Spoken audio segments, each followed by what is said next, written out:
Nous sommes à Chalmazel, au pied des pistes. L'hiver, on y skie. L'été, c'est le paradis des randonneurs et des VTTistes. Justement, cette émission est consacrée au vélo.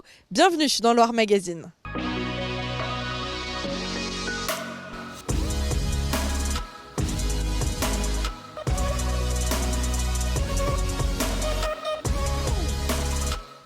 Le vélo, c'est le sport préféré des Français et ça tombe bien, c'est la saison. Dans la Loire, nous avons de la chance, nous pouvons en faire partout, peu importe le relief.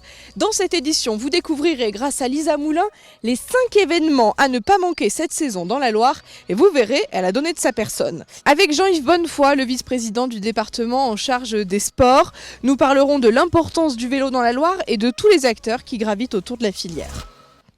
Les événements sportifs reviennent en force cette saison. Le vélo fait son grand retour dans la Loire et on compte pas moins de 8 événements rien que cet été dans le département. Jean-Yves Bonnefoy, bonjour. Vous êtes Bonjour. Le vice-président en charge des sports. Pourquoi on a autant d'événements autour du vélo? Pourquoi c'est si important le vélo dans la Loire? C'est important parce que traditionnellement, il y a une vraie culture vélo dans le département de la Loire, notamment avec Saint-Étienne et Manufrance. Après, on a un territoire qui s'y prête. Depuis 2015, je suis élu au département, il n'y a pas une année où on n'a pas eu soit le Critérium du Dauphiné, soit le Paris-Nice, soit le Tour de France, ou parfois les trois à la fois, comme cette année. Donc on a vraiment un territoire qui s'y prête. Alors ça c'est pour le vélo en cyclo, en randonnée route, mais on a aussi au niveau du VTT un vrai potentiel sur le département de la Loire, que ce soit sur le Pilat ou ici sur la station de Chalmazel et les monts du Forêt plus généralement sur ce côté-là. Alors là, on est à Chalmazel, à 1100 mètres d'altitude. On est sur un relief montagneux, mais la Loire connaît plusieurs reliefs. On a vraiment tout style de pistes en fait pour faire du vélo. On a tout ce qu'il faut. On a une partie pleine, effectivement, et on est en train d'aménager les bords de Loire, effectivement, pour qu'on puisse continuer la véloire et aller repêcher d'autres circuits. Et donc on a cette partie pleine. Il y a énormément de communes qui ont aménagé des parcours VTT parce qu'on avait des parcours de rando classiques et ils ont été aménagés aussi pour faire du VTT parce que c'est quelque chose qui correspond à une clientèle qui a envie de se déplacer un petit peu plus loin. En randonnée, on fait 10, 15, 20 km et puis on s'arrête. En VTT, on peut faire jusqu'à 60, 80, 100 km dans une même journée, donc c'est vraiment quelque chose qui ouvre des perspectives beaucoup plus larges. Et à votre avis, peu importe le niveau, on peut tous faire du VTT, on a tous un terrain qui peut nous aller dans la Loire. On a tous un terrain qui peut nous aller dans la Loire, et surtout, moi je pense les bords de Loire en famille, c'est vraiment quelque chose de magnifique. Il n'y a besoin de faire aucun effort, ça coule tout seul. Quel est l'impact de tous ces événements? On disait il y en a 8 cet été, 8 événements qui vont traverser le département de la Loire. Quel est l'impact pour notre département de ces événements? Alors, l'impact qu'on souhaite, nous, c'est montrer les potentialités du département en favorisant effectivement ce développement en vélo. Et puis, la connaissance. Il faut vraiment qu'on arrive à montrer que le département de la Loire a des potentialités en termes d'activités de pleine nature au sens large. L'idée, c'est vraiment de faire découvrir les activités de pleine nature, parce que là aussi, il y a plein de choses à montrer, on a plein de choses à faire, et on a des atouts indéniables. On a des événements, des petits événements, mais aussi des événements à portée beaucoup plus nationale, voire internationale. Il y a quand même des caméras qui viennent dans la Loire, donc il y a un côté touristique aussi. On a envie de montrer la beauté de notre département à travers ces événements sportifs. Il y a ce côté tourisme, et puis je pense qu'il faut vraiment qu'on essaie d'amener les gens à la pratique des activités de pleine nature. Encore une fois, c'est vraiment ouvert à un large public. Le sport santé s'y intéresse, puisque là aussi, on n'est pas obligé de transpirer abondamment pour faire de la pratique sportive. Il y a le côté sport, mais il y a le côté plaisir et il y a le côté tourisme aussi. Et je pense que ces trois pôles sont quelque chose d'important à développer. Comment vous faites au département pour rendre possible la venue de courses importantes comme le Critérium, le Tour de France? C'est plusieurs mois de travail? C'est du travail et c'est aussi une reconnaissance. Il n'y a pas très longtemps, puisqu'on a préparé l'avenue du Critérium sur la bâtie d'Urfé pour le 8 juin, entre Montbrison et la bâtie d'Urfé, en contre-la-montre. En discutant avec Bernard Thévenet, il me disait que sur le département de la Loire, on avait vraiment des routes qui se prêtaient à tout un tas de pratiques, que ce soit des contre-la-montre ou des courses en étapes. Et il a quand même souligné que le département jouait bien le jeu en termes de qualité routière. S'il y a des petits travaux à faire, des choses comme ça, il y a un travail en amont qui se fait avec les services du département et ça roule tout seul.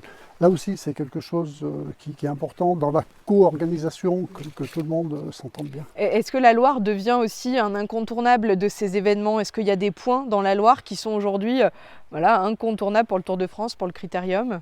Il y a plusieurs choses. Alors, il y a des points incontournables. Ici, on avait une arrivée du Critérium à Chalmazel, on l'a eu en 2017 de mémoire. On a eu des épreuves sur le Rouennais, sur le Stéphanois. Toutes les communes, les communes un peu importantes, ont envie d'accueillir ce type d'épreuve parce que c'est un rayonnement du territoire, parce que c'est un coup de projecteur à un moment donné sur une ville, sur une région, sur un secteur. Donc, c'est quelque chose d'important. Enfin, on a envie de montrer ce qu'on a de bien et c'est plutôt une bonne chose. Qu'est-ce que vous attendez, vous, de ces journées consacrées au vélo? J'attends encore une fois que ça crée une émulation pour qu'il y ait encore plus de gens qui se disent c'est quelque chose d'intéressant, c'est possible, je m'inscris. Par exemple, l'épreuve VTT qui va avoir lieu ici, enfin il y en aura deux du coup sur la station de Chalmazel. Il y en a une avec Bois-Nord-Oxygène, donc c'est des randos VTT. Et puis on aura également le Bike and Troc qui va se dérouler ici pour la troisième fois, où là aussi on a des épreuves qui permettent à un public très large de participer. C'est vraiment ce qu'on recherche. Il y a le côté un petit peu plus élitiste, parce qu'on a des sportifs de haut niveau très bien, mais on a aussi l'envie que plus le maximum et des vocations aussi, peut-être. Et que ça crée des vocations. Ah bon, on aimerait bien. On aimerait bien. On va faire le tour justement de ces différents événements qui nous attendent pour cet été dans la Loire avec Lisa Moulin, qui, je le disais, a donné de la personne. Vous allez voir, elle a enfourché son vélo et on fait le tour de ces dates à retenir. C'est parti pour la saison du vélo et dans la Loire, nous sommes servis. Je vous propose 5 rendez-vous à ne pas manquer cet été pour les amoureux du deux roues. Vous l'avez peut-être reconnu derrière moi, là nous sommes à Chalmazel. C'est ici qu'aura lieu le départ du VTT Bois Noir cet été. C'est la 20e édition et les amoureux du vélo pourront pédaler dans l'une des plus vieilles forêts d'Europe. Cet événement est adapté à tous les niveaux à partir de 10 km. Que ce soit en famille ou entre amis, venez découvrir les 150 km de circuit que nous avons tracés spécifiquement pour votre plaisir. Alors, prêt à tenter le défi ? Et juste quelques jours avant cette course, un rendez-vous exclusivement pour les dames, le Tour de la Loire féminin. Un parcours signé par les demoiselles à bicyclette. Héloïse nous explique. Le Tour de la Loire féminin, le TDLF comme on l'appelle, c'est la 2e édition cette année. C'est un tour qui est 100% vélo, 100% féminin, sans chrono, accessible à toutes et 100% solidaire. Le grand parcours fait 255 km à travers les plus beaux villages de la Loire. Le TDLF est 100% solidaire parce que pour nous c'est important de contribuer et d'aider une cause, une association qui lutte contre les violences conjugales. Et puis en juillet, c'est le Bike and Troc Festival qui fait son grand retour. Vous pourrez vendre votre vélo d'occasion ou en acheter un, participer aux animations et tester d'autres vélos, sans oublier les épreuves de VTT, de rando, d'enduro. Bref, il y aura forcément de quoi vous plaire. C'est sur 4 jours du 6 au 9 juillet à Saint-Étienne, Roanne, Savigneux et à la station de Chalmazel pour clôturer le festival.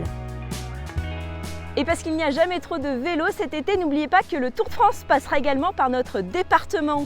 Ce sera les 15 et 16 juillet, 2 jours pour voir les coureurs professionnels traverser la Loire. Ils arriveront par Châteauneuf jusqu'à Saint-Étienne le premier jour, et puis départ de Saint-Genélaire le lendemain pour rejoindre la Haute-Loire par Firminy. Enfin, on termine avec une course inédite dans le département, la Rémi Cavagna au cœur de la Loire. C'est le nouvel événement sportif de la fin de l'été, organisé par le département de la Loire et le CR4C de Roanne.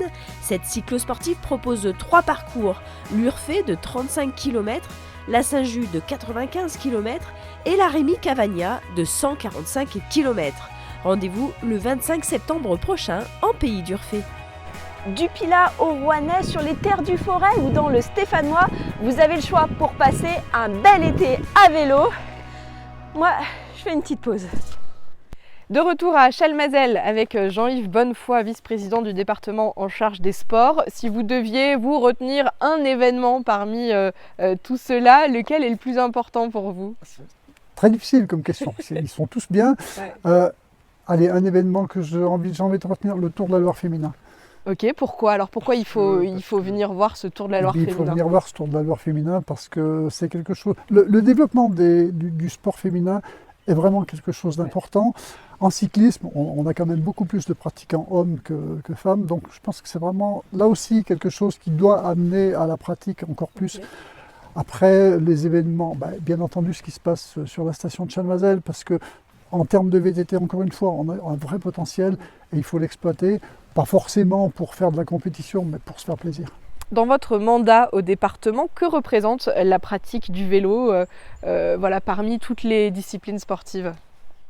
En termes de licenciés, c'est pas forcément la pratique la plus importante parce que on est sur pour les licenciés, ils font partie de clubs, donc c'est plus pour de la course, des choses comme ça. Par contre, on a beaucoup de pratiquants individuels qui se font plaisir chaque fois. Je pense que j'aurais du mal à dire précisément le nombre de personnes qui fait du vélo chaque week-end, mais je pense que c'est quelque chose d'important. On a deux choses qui sont importantes, c'est la rando, on a beaucoup de rando et on a aussi beaucoup de pratiques VTT. Et ça, dans les communes vraiment s'investissent sur ce plan-là pour développer cette pratique. Et comment vous accompagnez, vous, les clubs de vélo et les cyclistes aussi? Alors nous, on travaille beaucoup avec le CR4C à Rouen et l'Excel à Saint-Étienne, qui sont des clubs de haut niveau, DN2 et DN1. Là, on est sur le haut niveau. Après, sur la pratique loisir, on va proposer un chèque pour l'acquisition de VAE au niveau du département de la Loire. C'est quelque chose qui a été acté. Et là, je pense que ça devrait aussi booster un petit peu la pratique et puis permettre à un public un petit peu plus large, qui n'a pas forcément de gros moyens, d'acquérir des VAE pour s'en servir au quotidien. C'est important aussi de s'en servir au quotidien pour aller faire ses courses et tout.